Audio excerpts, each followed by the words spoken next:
Assalamualaikum warahmatullahi wabarakatuh. Perkenalkan, kami dari kelompok 7 yang bernamakan Idil Sound System.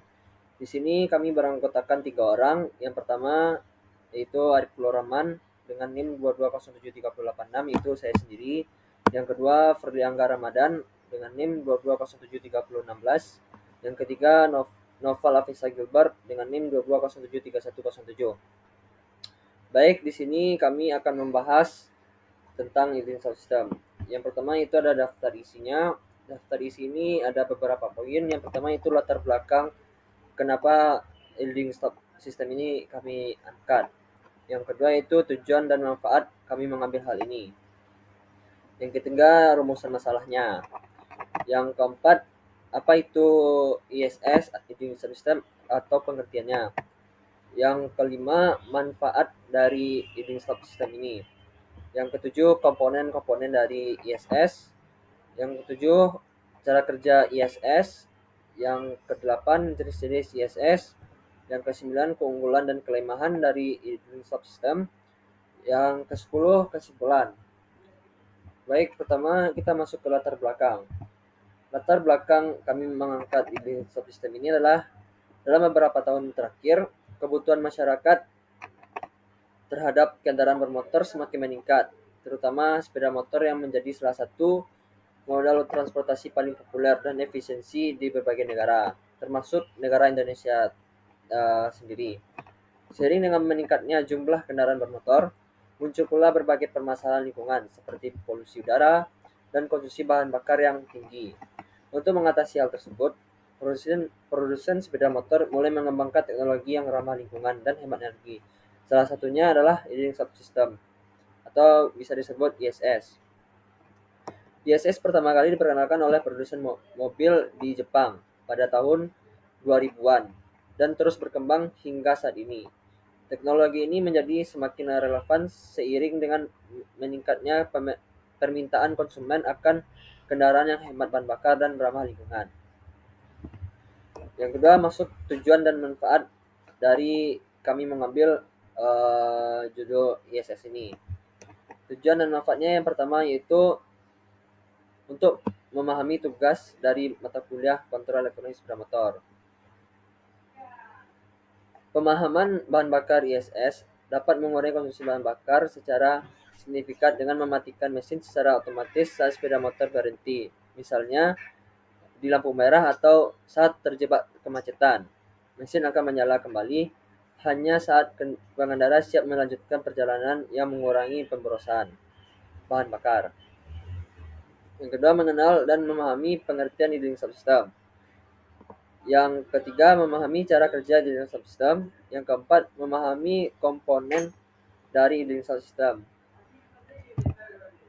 Lanjut ketiga, rumusan masalahnya. Rumusan masalah yang pertama, apa pengertian ISS? Yang kedua, bagaimana cara kerja ISS? Yang ketiga, apa jenis-jenis dari ISS? Yang keempat, apa keunggulan dan kelemahan ISS? Yang terakhir yaitu bagaimana implementasinya. Masuk ke pengertian dari leading stop system. Pengertian leading stop system yaitu leading stop system adalah teknologi yang bertujuan untuk mengoptimalkan efisiensi bahan bakar dengan mematikan mesin kendaraan secara otomatis ketika kendaraan berada dalam posisi diam atau idle selama beberapa waktu. Sistem ini dirancang untuk mengurangi konsumsi bahan bakar berlebihan yang biasanya terjadi saat kendaraan berhenti tanpa mematikan mesin. ISS ISS pertama kali diperkenalkan oleh produsen mobil di Jepang pada awal tahun 2000-an dan terus berkembang hingga saat ini. Teknologi ini menjadi semakin relevan seiring dengan meningkatnya permintaan konsumen akan kendaraan yang hemat bahan bakar dan ramah lingkungan. Lanjut ke manfaat e-learning system. Manfaat dari e-learning system itu yang pertama, penghematan bahan bakar. ISS dapat mengurangi konsumsi bahan bakar secara signifikan dengan mematikan mesin secara otomatis saat sepeda motor berhenti, misalnya di lampu merah atau saat terjebak kemacetan. Mesin akan menyala kembali hanya saat pengendara siap melanjutkan perjalanan, yang mengurangi pemborosan bahan bakar. Yang kedua yaitu mengurangi emisi gas buang. Dengan menghentikan mesin saat berhenti, ISS membantu mengurangi emisi gas berbahaya seperti karbon dioksida atau CO2, nitrogen oksida atau NOx, dan hidrokarbon. Ini berkontribusi pada penurunan polusi udara dan membantu menjaga kualitas udara di lingkungan perkotaan. Yang ketiga itu meningkatkan kenyamanan pengendara. ISS mengurangi kebutuhan pengendara untuk menahan kopling atau rem dalam waktu lama saat berhenti dalam situasi lalu lintas padat. Pengendara tidak terlalu khawatir akan kelemahan tangan dan kaki, meningkatkan kenyamanan selama perjalanan. Lanjut, pengurangan kebisingan. Mesin yang dimatikan saat berhenti membantu mengurangi kebisingan yang dihasilkan oleh kendaraan bermotor. Hal ini berkontribusi pada lingkungan yang lebih tenang, terutama di area perkotaan dengan tingkat kebisingan yang tinggi. Yang kelima, perpanjangan umur mesin. Dengan mengurangi waktu mesin yang beroperasi tanpa beban atau idle, ISS dapat mengurangi kehausan pada komponen mesin yang biasanya terjadi saat mesin menyala tanpa adanya kebutuhan beban. Ini dapat memperpanjang umur mesin sepeda motor dan mengurangi kebutuhan perawatan. Yang keenam yaitu efisien energi.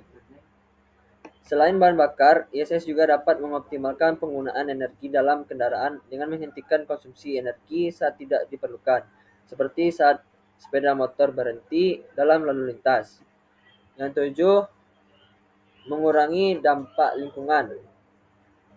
Penerapan ISS pada sepeda motor menunjukkan inovasi teknologi dan industri otomotif.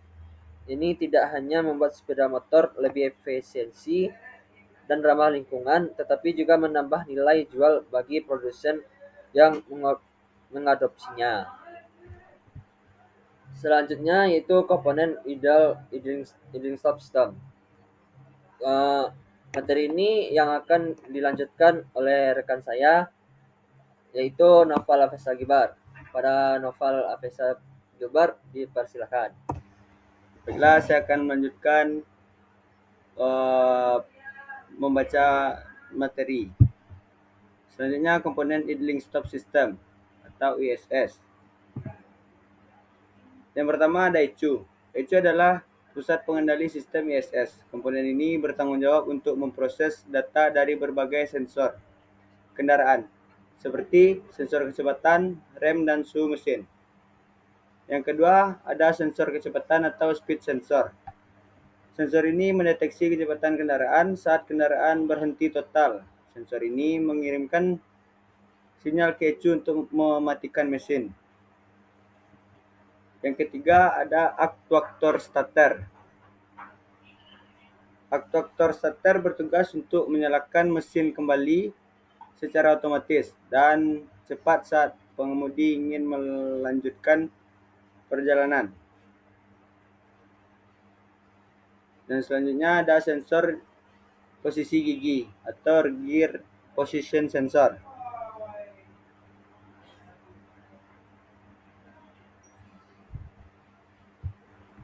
Komponen ini memastikan bahwa mesin hanya mati saat kendaraan dalam posisi aman, seperti netral pada sepeda motor atau transmisi parkir pada mobil. Yang kelima, ada baterai dengan kapasitas besar.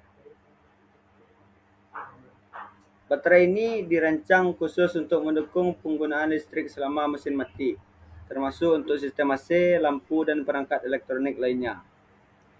Yang keenam, ada alternator. Pada kendaraan dengan ISS memiliki fungsi yang lebih canggih dibandingkan alternator konvensional. Alternator ini mampu mengisi daya baterai lebih cepat untuk mendukung kerja ISS. Selanjutnya ada sensor rem atau brake sensor. Sensor rem ini bekerja dengan mendeteksi tekanan pada pedal rem atau tuas rem untuk memberikan sinyal ke ECU bahwa kendaraan sedang berhenti. Nah, selanjutnya kita akan membacakan cara kerja idling stop atau ISS. Ya. Cara kerja ISS melibatkan rangkaian proses yang terintegrasi antara ECU, sensor, dan aktuator. Berikut adalah langkah-langkah utama cara kerja ISS. Yang pertama, deteksi kondisi. Ketika kendaraan berhenti, seperti saat berhenti di lampu merah atau dalam keadaan macet, sensor kecepatan mendeteksi bahwa kendaraan tidak bergerak. Sensor rem juga mendeteksi bahwa pengemudi sedang menekan rem. Yang kedua, mematikan mesin. ECU menerima sinyal dari sensor kecepatan dan rem, lalu mematikan mesin secara otomatis. Selama mesin mati, sistem kelistrikan kendaraan tetap bekerja menggunakan daya baterai. Yang ketiga, menyalakan mesin kembali. Ketika pengemudi melepaskan rem dan menekan pedal secara spontan, ECU mengirimkan sinyal ke aktuator starter untuk menyalakan mesin kembali. Proses ini berlangsung cepat dan halus untuk memastikan kenyamanan pengemudi. Selanjutnya, masuk ke jenis-jenis idling stop system atau ISS yang akan dibacakan oleh rekan saya yaitu Ferliangga Ramadan. Kepada Ferliangga Ramadan dipersilakan. Baik, selanjutnya di sini saya akan membacakan jenis-jenis idling stop system atau ISS. Yang pertama itu konvensional idling stop system. Jenis ini menggunakan starter konvensional untuk menyalakan kembali mesin. Sistem ini lebih sederhana dan sering ditemukan pada kendaraan dengan harga terjangkau. Yang kedua itu integrated starter generator atau ESG. ESG ini menggabungkan fungsi alternator dan starter dalam satu unit. Teknologi ini menghubungkan mesin menyala lebih cepat dan halus dibandingkan sistem konvensional. Yang ketiga itu hybrid idling stop system. Pada kendaraan hybrid ISS bekerja dengan mematikan mesin berbahan bakar dan menggunakan tenaga motor listrik selama kendaraan berhenti. Yang keempat itu advanced idling stop system. ISS jenis ini dilengkapi dengan algoritma canggih yang dapat memprediksi kondisi lalu lintas untuk mengoptimalkan penggunaan ISS.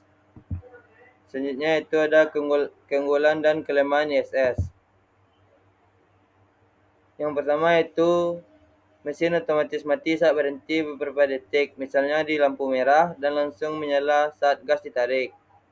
Yang B, penghematan bahan bakar hingga 10-15% dalam kondisi lalu lintas padat. C, mengurangi emisi gas buang yang berkontribusi pada polusi udara. D, memperpanjang umur mesin karena mengurangi waktu idle. E, saat ISS aktif, mesin mati, sehingga suara motor lebih tenang saat berhenti. F, mesin tidak terus-terusan beroperasi saat tidak diperlukan, sehingga memperpanjang umur beberapa komponen mesin. G, diaktifkan atau dinonaktifkan dengan satu tombol. Biasanya ada tombol ISS dekat stang. H, memberikan kesan teknologi canggih dan efisien. Selanjutnya itu kelemahan. A, memerlukan baterai dengan kapasitor besar yang lebih mahal. B, sistem ES pada kendaraan lama dapat menyebabkan lebih banyak kehausan pada starter. C, tidak efektif pada cuaca ekstrim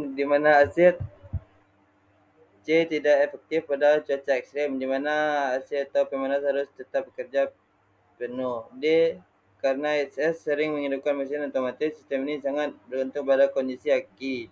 E, di lalu lintas super macet, di jalan stop and go, ISS bisa terlalu sering aktif atau mati, yang justru membuat pengendara tidak nyaman. Jika pengendara berhenti sangat cepat dan langsung ingin jalan lagi, misalnya saat belok mendadak, ISS bisa membuat motor sedikit telat merespon karena mesin baru nyala.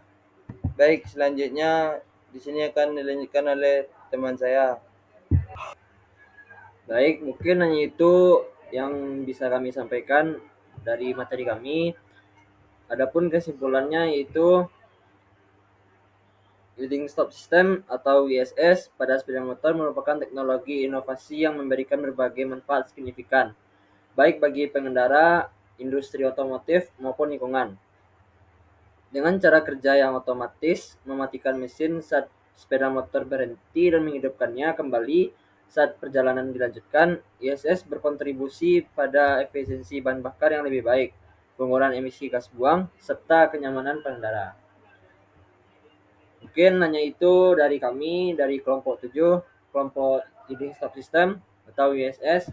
Apabila ada kata-kata atau perlakuan dari kami yang kurang menyenangkan, mohon maaf karena kami hanya manusia biasa tak luput dari kesalahan. Wabillahi taufiq wal hidayah. Assalamualaikum warahmatullahi wabarakatuh.